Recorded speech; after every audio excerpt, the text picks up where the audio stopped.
네, 본격적으로 당무에 들어간 더불어민주당 김민석 신임 당대표가 당정청의 원팀 소통을 강조했습니다.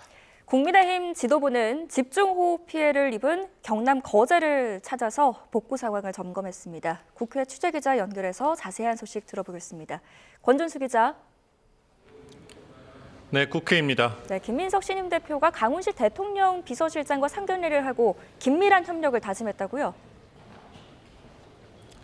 그렇습니다. 김민석 신임 대표는 오늘 오전 국회 당대표 회의실에서 강훈식 대통령 비서실장과 홍익표 정무수석을 만나 원활한 소통 방안을 논의했습니다. 첫 상견례 자리에서 강 실장과 포옹을 나눈 김 대표는 당에 돌아와 집에 온 것 같다는 소회를 전하면서 정부와 함께 안정적인 국정을 만들어 나가겠다는 의지를 거듭 피력했습니다. 직접 들어보시죠.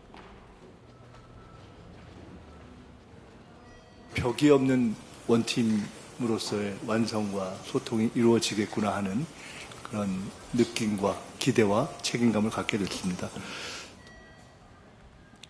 앞서 김 대표는 취임 직후 첫 공식 일정으로 경남 거제 산사태 현장을 찾는 등 민생 행보에 속도를 냈는데요. 오늘 접견 자리에서도 이 문제를 언급하며 기후변화에 따른 새로운 형태의 재난인 만큼 주민 보상과 트라우마 치료 등에 정부가 만전을 기해달라고 당부했습니다. 김 대표는 조금 전 국립현충원을 방문해 고 김대중 전 대통령 서거 17주기 추모식에 참석했는데요. 이어 효창공원 임정요인 묘역을 참배하고 오후에는 전남 광주를 찾아 5.18 민주묘지도 참배할 예정입니다.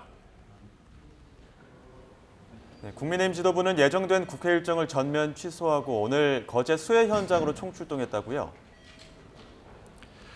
네, 장동혁 대표와 정점식 원내대표 등 국민의힘 지도부는 오늘 오전 경남 거제의 집중호우 피해 현장으로 향했습니다.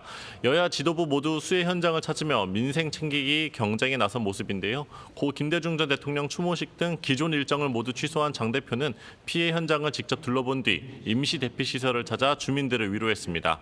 아울러 국민의힘은 오늘 국회에서 김승수 원내운영 수석대표 주재로 원내대책회의를 열고 정부의 특별재난지역 지정 등 신속한 복구를 촉구했는데요. 민주당 전당대회와 관련해선 김민석 신임 대표가 호남을 제외한 지역에서 모두 박빙의 승부를 펼쳤다며 이재명 대통령의 지원 사격에도 친명 김 대표가 고전을 면치 못한 것은 지지율 하락과 무관하지 않다고 주장했습니다. 그러면서 민심에 순응하는 집권 여당의 모습을 보여야 한다고 지적했습니다. 네, 이와 함께 오늘 국민의힘은 진정호 의원 등 4명에 대한 윤리위원회 징계를 논의한다고요?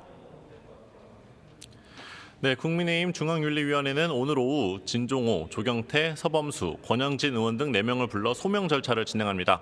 앞서 서면 질의서를 받고 이 사실관계를 확인한 만큼 조만간 징계 수위가 최종 결정될 거로 보입니다.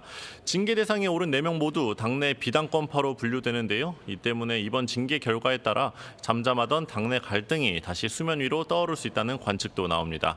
여기에 5.18 민주화운동 관련 발언으로 논란을 빚은 이진숙 의원에 대한 윤리위 제소권 을 어떻게 처리할지도 관심입니다.